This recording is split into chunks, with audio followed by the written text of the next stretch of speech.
Hola a todos, soy Milton Afanador de Dos Entes Magazine Arte y Cultura y hoy nos encontramos nuevamente aquí para charlar con uno de los protagonistas del arte local. El día de hoy, Bruno Longoni. Para nosotros, Dos Entes Magazine, es un placer tenerlo en nuestro espacio. Jimmy, como siempre, cuéntenos un poco quién es Bruno Longoni y por qué está en Dos Entes Magazine Arte y Cultura. Bueno, hola para todos. Precisamente pues tenemos a uno de los grandes invitados de la movida cultural de Bucaramanga y su área metropolitana. Nos encontramos con Bruno Longoni. Es un hombre que precisamente su vida está entre la literatura y la música, dos vertientes artísticas con las cuales pues ha logrado pues maravillosos productos, maravillosos resultados, y pues precisamente queremos hablar de él, pues de estas dos grandes facetas. Vamos a iniciar con la gran pregunta, pues la pregunta para todas aquellas personas que de pronto no lo conocen o quienes de pronto ya lo conocen y quieran pues ahondar más en su vida, y es este primer interrogante: ¿quién es Bruno Longoni? La pregunta existencial, ¿no? La pregunta de la esfinge. Bruno Longoni es un joven, me gusta decir todavía, argentino, nacido en 1983, que desde muy pequeño se sintió muy interesado por el arte, por la literatura y la música. Y, y desde temprana edad, digamos, empecé a relacionarme con la música y a tocar el bandoneón, digamos, por un lado, y a devorar literatura, ¿no? De manera un poco caótica, y después ya a medida que empecé a estudiar de forma un poco más ordenada. Después, bueno, la vida me llevó por diversos derroteros. Me casé, tengo 2 hijos, y por razones un poco azarosas terminé aquí en Bucaramanga. Desde hace 6 años, sí, 6 años que estoy viviendo aquí en la ciudad. Y, y bueno, y aquí me desempeño como bien sabes, como profesor universitario, y al mismo tiempo trabajando para el Libro Total y otros proyectos artísticos y culturales, ¿no? Así que ese sería un compendio, una abreviadísima hoja de vida, digamos, ¿no? Bueno, Bruno Longoni es músico, pero su mundo académico y producción académica gira en torno a la literatura. Y es una de las facetas que queremos explorar el día de hoy. Bruno, hay varios libros publicados con su nombre. ¿Nos puede de pronto contar un poco para que las personas que nos acompañan en redes sociales puedan consultar, investigar y conocer un poco más sobre esa literatura de Bruno Longoni? Claro. Bueno, el primer libro así publicado formalmente es fruto de mi tesis de maestría sobre Juan José Saer. Yo estudié la obra del argentino Juan José Saer, que es probablemente con César Aira y Ricardo Pilia uno de los más importantes, ¿no? Más relevantes escritores argentinos de los últimos 30 años, más o menos, 40 años. Y a la par de eso, en mi trabajo en el Libro Total fui redactando diversas notas, tanto traducciones.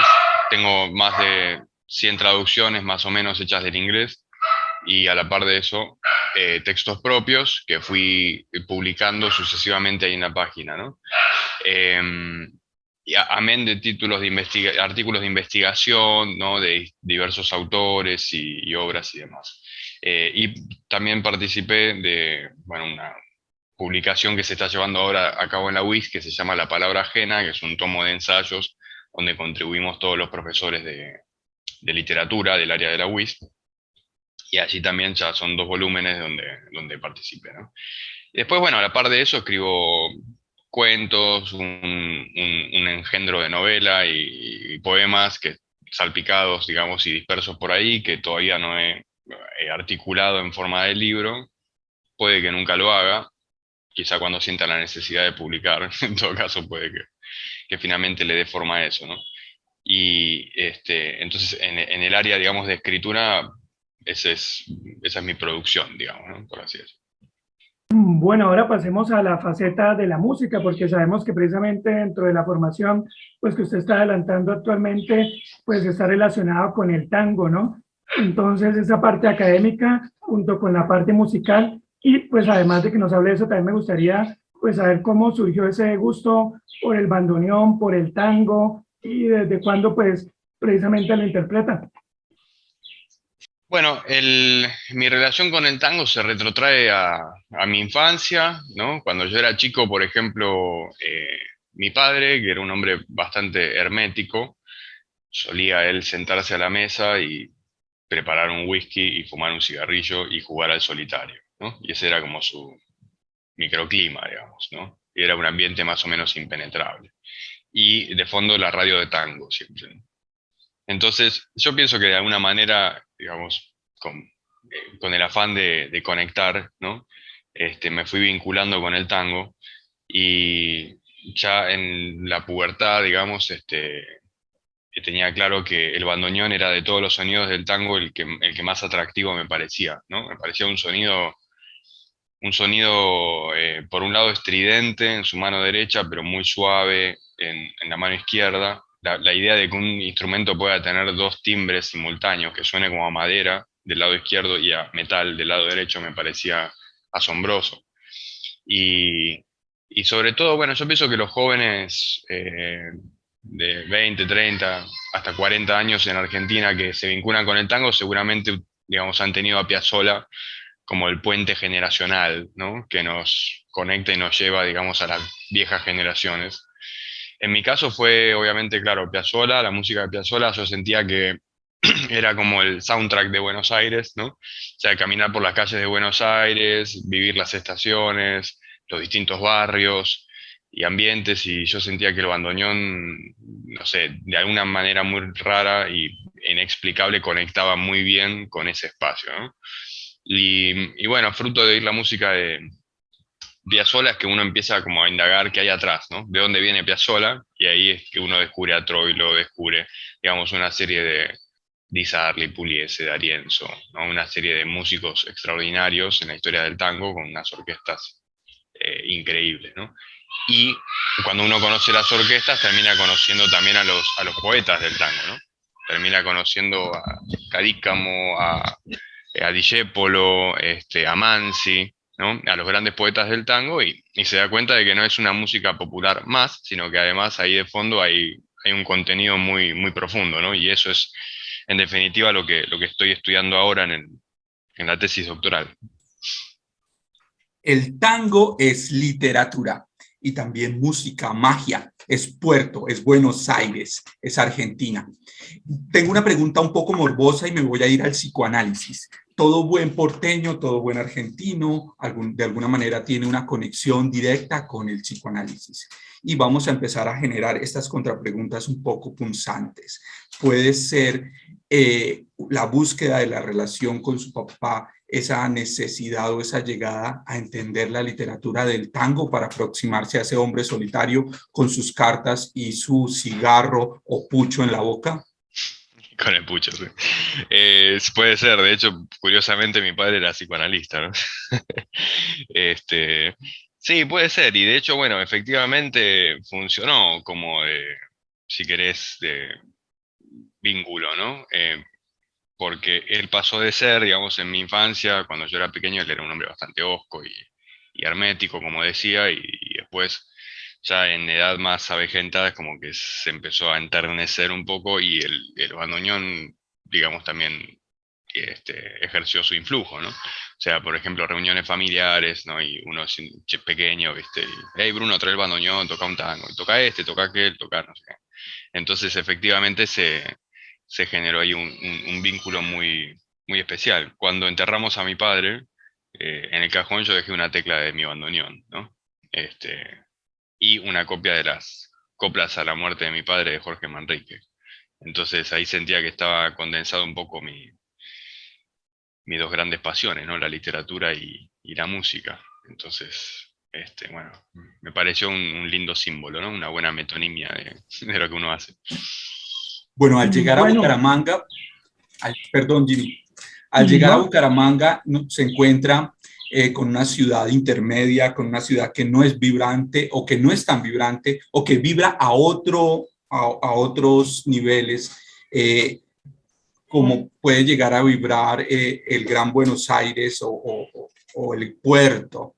Esto, ¿cómo es ese proceso de adaptación? Puede ser que la literatura y la música sirvan o le hayan servido para hacer ese proceso de adaptación o aún se encuentra en él.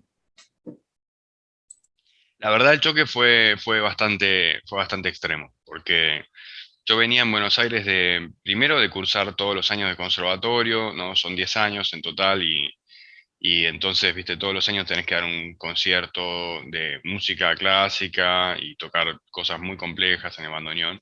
Por un lado, siempre eso, que se perdió, digamos, cuando llegué aquí. Y por otro lado, en mi práctica profesional, yo en Buenos Aires muchas épocas vivía más de tocar el bandoneón que de dar clases, ¿no? De hecho, o sea, tocar en tanguerías, en milongas, ¿no? La actividad era mucha. Uno cuando estás en la escena del tango allá en Buenos Aires, viste, formas parte de muchos grupos, tocas en muchos lugares. Hay días que haces dobletes, tripletes, viste, tocas 3, 4 veces por día. Podés tocar 5, 6, 7 veces a la semana. O sea que la actividad es muchísima. Todo el tiempo te llama un amigo para cubrir una tanguería acá, un lugar de tango allá, etcétera, etcétera. Hay mucho flujo, ¿no? En este momento imagino que mucho menos que cuando yo me fui por recesión económica y graves problemas, digamos, cíclicos del país, ¿no? Pero en esa época era mucha la actividad. Y de golpe venir a Bucaramanga fue como pasar de Quinta Fondo a punto muerto. O sea, de repente era tocar cada tanto, viste, en algún lugar, que te llamara alguien, siempre no sé, una celebración privada, un cumpleaños o lo que fuera. Cosas raras para mí, como tocar en un centro comercial, cosa que nunca había hecho en mi vida, ¿no? Y la semana pasada toqué 2 veces en un centro comercial. Entonces, ese tipo de cuestiones chocan, ¿no? En Buenos Aires hay centros culturales, hay muchísimos teatros, o sea, la ciudad está pensada, ¿no? Digamos, para la actividad cultural. Y en Bucaramanga eso se siente mucho en falta, digamos. Incluso aquí la actividad a la noche es ir a cenar, ir a comer afuera, ¿no? No sé, el gran estreno de la ciudad es cuando se abre un nuevo restaurante o ese tipo de cuestiones, ¿no? Entonces sí, falta el teatro, falta. De hecho, bueno, lamentablemente la pandemia se llevó puestos a los pocos lugares culturales que había, ¿no? Este, entonces el choque fue grande, pero al mismo tiempo me obligó a mí, en lo personal, a desarrollar otra beta que tenía que ver más con el bandoneón solista, ¿no? O sea, yo allí siempre en Buenos Aires tocando con pianistas, con violines, con contrabajo, etcétera. Y aquí de golpe fue como que, bueno, me llamaban a tocar solo y entonces uno tiene que armar un repertorio solo en el bandoneón, solvente, ¿no? Y bueno, fui como desarrollando esa beta aquí en Bucaramanga, que está buena también. Este, y bueno, de a poco fuimos consiguiendo algunas cosas, ¿no? Con el conjunto, con el quinteto, luego ahora con el trío, estoy en otro quinteto también. ¿Viste? Ahora dentro de poco, hace poco tocamos con el trío en el Festival de Piano, ahora vamos a tocar con el quinteto el 31. Entonces, ¿viste? De a poco las cosas se van acomodando y uno puede concentrarse más en sus proyectos personales, ¿no? Más que andar todo el tiempo, ¿viste? Detrás de lo que allá llamamos bolos, aquí llaman chicas, ¿no? Entonces, bueno, intento mirarlo también desde un lado optimista, ¿no? También para ver las cosas que he conseguido, digamos, en estos 6 años. Bueno, Bruno, ya nos hablaste un poco de tus ídolos en el mundo de la música, ahora nos gustaría en el ámbito literario, precisamente quiénes son esos grandes dioses, como señalaba Cortázar. Uy, son muchos realmente. Y además, habrás notado, viste, que cuando uno va como avanzando, viste, va creciendo y va leyendo más, van rotando, ¿no? Van rotando. Y me parece que mis ídolos de adolescencia ya se derritieron. Digamos. Viste, es como que uno cuando empieza a leer, viste, admira a ciertos escritores. No sé, yo recuerdo de mis años mozos, viste, Germán Gese, eh, el mismo Cortázar, viste, ese tipo de literatura como más que hoy la siento como más adolescente de golpe, ¿no? Pero si me preguntás actualmente, uf, difícil. Tendría que pensar en géneros, ¿no? En géneros literarios de golpe. En la novela latinoamericana del siglo XX son muchos los referentes. Pienso en el caso argentino, no sé, Leopoldo Marechal, Antonio Di Benedetto, Ricardo Piglia, César Aira, ¿no? Hay algunas escritoras interesantes ahora en la escena argentina, como Samantha Schweblin, este, Paula Oloixarac, etcétera, ¿no? Y después en el plano del cuento, otro tanto, ¿no? A mí me ha tocado traducir, por ejemplo, a mucha literatura inglesa, ¿no? O de habla inglesa, y ahí me encontré con cuentistas excepcionales, ¿no? Como Catherine Mansfield, me fascina, Saki, una traducción que me reportó, digamos, un gran placer fue traducir a Sherwood Anderson, ¿no? Que tiene un libro de cuentos, Vinesburg, Ohio, que es estupendo. Eh, y después dentro de la poesía, yo diría que mis dos grandes referentes siguen siendo Góngora y Sor Juana, del siglo de oro, digamos, y después ya actual, poesía de vanguardia, me gusta bastante, este, qué sé yo, los poetas de vanguardia en general, ¿no? César Vallejo, Girondo, ese tipo de literatura. Y en la escena literaria contemporánea me parece un poco difícil encontrar grandes talentos literarios, me parece que la escena está como muy homogeneizada, está muy como aplanada. Pienso que no hay grandes valores que se distingan, ¿no? Por lo menos de lo que yo he leído, digamos. Pero hay escritores interesantes, ¿no? Hay escritores interesantes. De golpe, no sé, tendría que pensar en el guatemalteco Rodrigo Rey Rosa, este, de golpe algún escritor cubano, mexicano, actual, ¿no? Sí, básicamente. Ahora, si me preguntás, digamos, grandes popes literarios, Kafka, Dostoyevsky, Poe, ¿no? Los que nombra todo el mundo, básicamente, por algo los nombra todo el mundo. Bueno, Bruno, yo tengo una pregunta, pues ya desde el lado, pues bastante humano. ¿Cómo haces para organizar tu tiempo como investigador literario, como profesor universitario, como músico, como padre, etcétera, etcétera, etcétera? Porque, bueno, tenemos solo 24 horas diarias, pero veo que estás precisamente muy atento y pues haces parte, pues, de la movida cultural de nuestra ciudad. Sí, es una muy buena pregunta y a veces uno mismo se pregunta cómo hace. En general duermo poco, me acuesto tarde y me levanto muy temprano. Este, y sí, no, además realmente, o sea, con todas las tareas domésticas y estar en la casa y los niños y toda la cuestión. Es complejo, pero me parece que uno a medida que va creciendo, por lo menos en mi caso, no digo que suceda siempre, ¿no? Pero uno va intentando, ¿cuál sería la palabra? Va intentando sacarle al tiempo, digamos, su mayor rédito, ¿no? Entonces uno intenta como ir eliminando todos los elementos residuales o de tiempo chatarra que uno tiene en la vida, llámese redes sociales, etcétera, ¿no? O sea, en mi caso, por ejemplo, no tengo Twitter, no tengo Instagram, no tengo, ¿cómo se llama? TikTok y todas esas cuestiones que salieron ahora. Este, uso a veces YouTube para ver algún que otro video, cosa que me interese. ¿Viste? Entro en portales de noticias, sobre todo leo periódicos argentinos, La Nación, Página 12, ese tipo de cuestiones. Este, y solo uso redes, o sea, como Facebook o WhatsApp, digamos, para divulgar, ¿no? Divulgar conciertos o charlas que uno vaya a tener, nada más. O sea, no me enfrasco en discusiones, no me pongo, ¿viste?, a opinar en redes sociales, no me parece que eso conduzca a nada más o menos valioso. Creo que por ejemplo, hay redes como Twitter que son una bolsa de gatos realmente, ¿no? O sea, donde la gente todo el tiempo es a ver quién es más ingenioso, ¿viste? Y me parece que todo eso es puro narcisismo. Entonces, me parece que si uno va como recortando todos esos tiempos, el tiempo aparece, ¿no? Entonces, yo en ese sentido hablo con mis estudiantes de la UIS Y todo, no, profe, no tenemos tiempo, etcétera. Y yo, o sea, me retrotraigo a mis 20 años y me doy cuenta de todas las cosas que no tenía 2 hijos, no estaba haciendo un doctorado, no, etcétera, etcétera. Y me doy cuenta de que el tiempo es, por un lado, una cuestión muy objetiva, o sea, uno vive una cierta cantidad de años y eso es objetivo y es irrefutable, pero al mismo tiempo es una vivencia muy subjetiva, ¿no? Y yo lo que veo es que me parece que hay un gran problema en nuestra época con el tiempo, ¿no? Porque vivimos en una época donde todo el mundo siente que no tiene tiempo y sin embargo vivimos muchísimo más años que otras generaciones y producimos muchísimo menos, ¿no?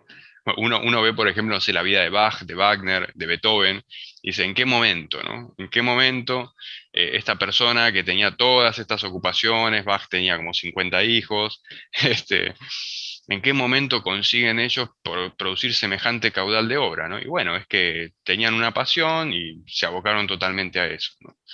Y me parece que es uno de los problemas de nuestra época, ¿no? Es una mala administración del tiempo y sobre todo en la juventud la sensación errónea y falsa de que siempre hay tiempo o de que uno puede, digamos, malgastar felizmente años paveando en redes sociales y todo el tiempo pegado a la pantalla y eso no va a redundar en nada negativo, ¿no? O sea, sin darse cuenta de que mientras ellos están haciendo eso, hay otros jóvenes que están sentados al piano o están, digamos, leyendo o están haciendo cosas mucho más productivas, ¿no? Bueno, se convirtió en un ejercicio de invitar a la gente a aprovechar el tiempo. Ser Mm. latinoamericano, ser argentino de por sí ya es ser político. Usted nace en el 83, ¿cierto? Ujú. Era muy común o es muy común aún encontrar carteles en el Ciudad de Buenos Aires donde dice si nació entre el 78 y el 84, 85 aproximadamente y consideras que tu familia no es tu familia, acércate y realízate la prueba. Eh, bueno, ¿cómo es ser argentino, porteño, educado en los 90 en este país que, como dijo usted anteriormente, cambia, evoluciona, va para atrás, va para adelante, es una locura surrealista, casi que un tango en sí?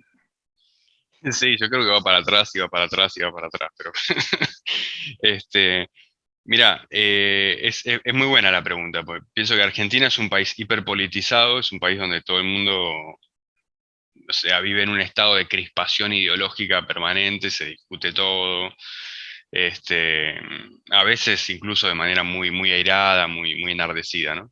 Yo nací en el 83, soy, si se quiere, hijo de la democracia, digamos, la dictadura fue del 76 al 83 y tengo 3 hermanos y todos nacimos en esos años, 76 a 83, años de dictadura. Este, Después, bueno, retornó la democracia con un presidente en quien la gente, digamos, depositó mucha esperanza, que fue Raúl Alfonsín. Ese gobierno terminó muy mal, con una hiperinflación, y tuvo que entregar 6 meses antes el gobierno. Después vino Carlos Menem, digamos que provenía del peronismo, del justicialismo, pero terminó, digamos, gobernando con otro tipo de políticas. Los 90 fueron años de mucho descreimiento en la política, de mucha corrupción también, ¿no? Entonces ese proceso también terminó mal, mucho endeudamiento estatal y demás. Después vino otro gobierno radical que también fracasó y se fue en helicóptero, tuvimos 5 presidentes en una semana. Y después de todo eso emanó el kirchnerismo, que tuvo 4 años, digamos, de cierta holgura económica y bienaventuranza en los precios de la soja y un buen contexto, digamos, internacional. Y después empezó, como todos los gobiernos, a dilapidar, ¿no? Y a destruir todo eso que había generado, expandiendo ridículamente el gasto público, el Estado. Argentina es un país hiperestatista, donde el Estado está en todos lados y gasta de manera totalmente desmesurada. Y fruto de eso, bueno, después vino un gobierno que terminó de destruir todo, que fue el de Macri. O sea que realmente Argentina es como una película de terror, ¿no? O sea, como se suceden los gobiernos, es uno peor que el otro. Y en todos esos años con muchísima inflación, con muchísima inestabilidad económica, mucho desempleo. En este momento la pobreza supera holgadamente el 50%, ¿no? O sea que en mi desarrollo ideológico fui simpatizando, digamos, con ciertas líneas, ¿no? Ideológicas en su momento, pero me fui desencantando de todas ellas. para ser sincero, y en este momento mi posición con la política en general y los políticos argentinos en particular es de una mezcla de rabia con indiferencia, con no sé cómo llamarlo, ¿no? Yo pienso que el arte hace bien cuando mantiene prudente distancia de la política y del poder, ¿no? Eh, y en ese sentido yo nunca he abogado por, viste, el arte de tesis, el arte panfletario, el compromiso político, todas esas cuestiones me parece que son dañinas para el arte, ¿no? Con esto no digo que el artista no deba estar de alguna forma vinculado con su época o que no deba expresar su época. Quiero decir que cuando toma claro partido por una ideología o un grupo político específico, pierde autonomía, ¿no? Y esto yo lo he visto una y otra vez en buenos escritores, en buenos músicos, devenidos después en propagandistas, ¿no? Y eso me parece un espectáculo bastante triste, para ser sincero, ¿no? Y en el caso argentino, el futuro de Argentina está abierto, pero bueno, ya son, no sé, 90 años de decadencia, ponele. Yo calculo que en 1930 Argentina empezó a, a declinar y no veo, digamos, en el futuro corto una salida muy clara de esto, ¿no? Para ser sincero. Y cada vez que vuelvo a Argentina, vuelvo una vez por año, una vez cada 2 años, cada vez que vuelvo a Argentina está un poco peor, ¿no? Entonces, hablo con mis amigos y este perdió trabajo, está recortando gastos, este está vendiendo la casa, etcétera, etcétera. Entonces es muy triste ese espectáculo, ¿no? Realmente. Bueno, Mm, entonces ya hemos ido recorriendo la vida de Bruno Longoni, un escritor, artista, músico, docente, padre y ahora en proceso doctoral. Parece que es un hombre que tiene muchas vidas en una sola vida. Y está en Bucaramanga, termina en Bucaramanga. Ya vamos cerrando este momento de encuentro con el arte, de encuentro con la cultura, porque en Bucaramanga pasan cosas. Jimmy, ¿qué falta preguntarle a Bruno Longoni y qué va a quedar pendiente para un próximo o una próxima nota? Bueno, efectivamente, yo pienso que van a hacer esto, varias entrevistas que vamos a hacer precisamente con Bruno dentro de sus múltiples días como, pues, como buen personaje, yo creo que de Borges, tal vez. Yo tengo pues dos preguntas ya finales para que nos hablara un poco de su relación con, pues, con Borges, el tango, la milonga y finalmente pues de sus proyectos musicales que tiene acá en Bucaramanga y pues de, pues digamos que se siente pues ser parte de la programación del Festival Internacional de Piano de la UIS. Vale. Con Borges una profundísima admiración. Me parece que ya a mis 38 años puedo sentenciar que Borges fue probablemente el más grande escritor, digamos, en literatura hispanoamericana del siglo XX, ¿no? Probablemente. Y si no, es un top 3, digamos, ¿no? Eh, Injustamente negligenteado por la Academia Sueca, digamos, porque realmente creo que nadie discute que es un bochorno que no haya ganado el premio Nobel, ¿no? Eh, y con Borges tuve, viste, en general los argentinos tendemos como a ensañarnos con los ídolos, ¿no? Entonces con Borges también en mi adolescencia era como, sí, no, ese viejo facho de derechas, y conservador, ¿viste? Para colmo, amante de todo lo inglés, ¿no? Que para nosotros era como antipatria y demás. Pero bueno, después uno recapacita, madura y se da cuenta de que todo eso era pura demagogia, ¿no? Y se da cuenta de que atrás de todo eso hay un escritor tremendamente sólido, ¿no? Tremendamente sólido, con probablemente los mejores cuentos del siglo XX, un genio total, un refundador del género del cuento, ¿no? Incluso como poeta también muy sutil, ¿no? Y un ensayista muy elocuente. Y su relación con el tango, bueno, la relación de Borges con el tango es un poco lateral, o sea, en el sentido de que él conocía de tango, pero él quizá por prejuicios ideológicos juzgaba que el tango medio había muerto hacia 1920, que es cuando surge el tango canción, Y Borges, por una cuestión de piel contra los inmigrantes, sobre todo italianos, ¿no? Es como que se queda con el primer tango, un tango primigenio, el de Arolas y de Greco, y un tango muy elemental, digamos, y él en general como que desprestigiaba, o sea, miraba con mucho recelo todo lo que vino después, que para todo el mundo es el gran tango, ¿no? Entonces, me parece que él quedó como prisionero ahí de cierto prejuicio, sobre todo muy aferrado a una visión de su propio país, muy decimonónica, ¿no? Muy patricia, muy vinculada a las aristocracias, digamos, vernáculas, y esta cuestión de lo criollo, muy entendida como, viste, familias de abolengo, de muchos apellidos, de 5 generaciones de argentinos y demás, que él entendía que eran como los dueños de la cultura argentina, ¿no? Entonces, cuando llegaron las oleadas migratorias, viste, es como que le salió, digamos, el prejuicio y él ahí es como que no supo ver nada positivo en todo lo que vino después, ¿no? Después grabó un disco con Piazzolla, que es muy raro que Borges haya grabado un disco con Piazzolla, pues él aborrecía todo lo que hacía Piazzolla, ¿no? De hecho le decía pianola, ¿no? Medio en broma. Pero ese disco es fantástico, ¿no? Es estupendo. Y después de eso, pues él escribió sendos ensayos sobre tango, y obviamente el tango es un tema en muchos de sus cuentos, ¿no? Sobre todo los cuentos de cuchilleros, de orilleros, de malevos y demás, ¿no? Que para mí siguen siendo pequeñas obras maestras, ¿no? Por más digamos, contengan un código de coraje y de machismo, digamos, muy cavernícola en un sentido, no dejan de ser grandes obras maestras. Y después, bueno, con respecto al tango, me parece que actualmente en la escena porteña hay expresiones interesantes que se están dando. El tango no ha vuelto a producir grandes poetas, me parece, desde los años 60, 70 probablemente.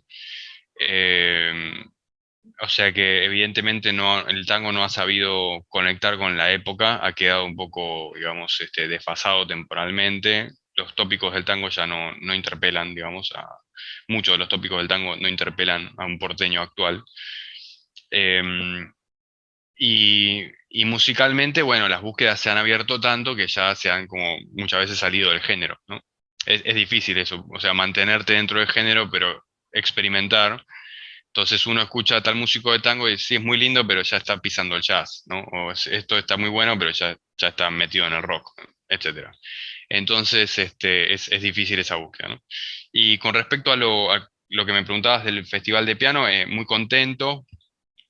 Realmente me convocaron para redactar las notas al programa de la Corda y del Quinteto de Leopoldo Federico, que va a tocar hoy, digamos, y a la par de eso toqué con el trío, voy a tocar con el quinteto, y además tengo una charla sobre las notas del libro Total, con un compañero, con Mario Vladimir Botero. Y no, la verdad es que muy contento, me parece un evento importante para la ciudad.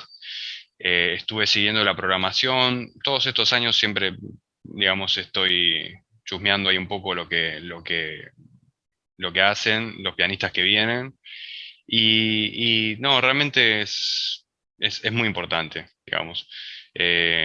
También es una de esas luchas silenciosas, ¿no? Pero persistentes, que la ciudad mantiene, como el Libro Total, como otras entidades que están ahí todo el tiempo como silenciosamente, ¿no? Con perfil bajo, pero están siempre ahí manteniendo un perfil y manteniendo una idea de cultura que entre todos tenemos que ayudar a sostener, ¿no? Así que no, estoy contento. Además es nuestra vuelta a los escenarios después de no sé cuánto tiempo. En pandemia hemos tocado 3 o 4 veces, más o menos, pero eso para un músico, digamos, es realmente muy poco, ¿no? Y la idea de tocar vía Zoom y toda esa cuestión es como que no tiene mucho atractivo para mí. Así que bueno, de a poco la idea es ir perdiendo el miedo, ¿no? Y de a poco volver a los escenarios. Hemos llegado al cierre de esta entrevista, de este encuentro con Bruno Longoni, uno de los protagonistas del arte y la cultura en Bucaramanga. Jimmy, qué buen momento para hablar con este hombre que entra hace 6 años a dinamizar y volver un poco más híbridos los espacios culturales en nuestra ciudad. Así es, efectivamente, yo creo que ese como un nuevo aire que llega pues a renovar un poco todas estas corrientes a veces dormidas que se encuentran en nuestra ciudad, y pues agradecemos de corazón la presencia de Bruno Longoni, también por esta charla tan enriquecedora donde nos movimos, pues yo creo que en sus dos territorios más fuertes, que son la música y la literatura. Muchísimas gracias, Bruno, y esperamos tenerlo nuevamente aquí en Dos Entes Magazine Arte y Cultura. Vale, muchas gracias a ustedes, ha sido un gusto y cuando me llamen, cuando me convoquen, aquí estaré. Muchísimas gracias. Vale. Bueno, creo que esa charla la teníamos pendiente hace años. Y qué bueno que se pudo concretar. Yo pues abrí el espacio y bueno, genial que pues haya aceptado la invitación y haya hecho parte pues de este proyecto que es totalmente independiente, que es totalmente autosostenible como es Dos Entes Magazine. Vale.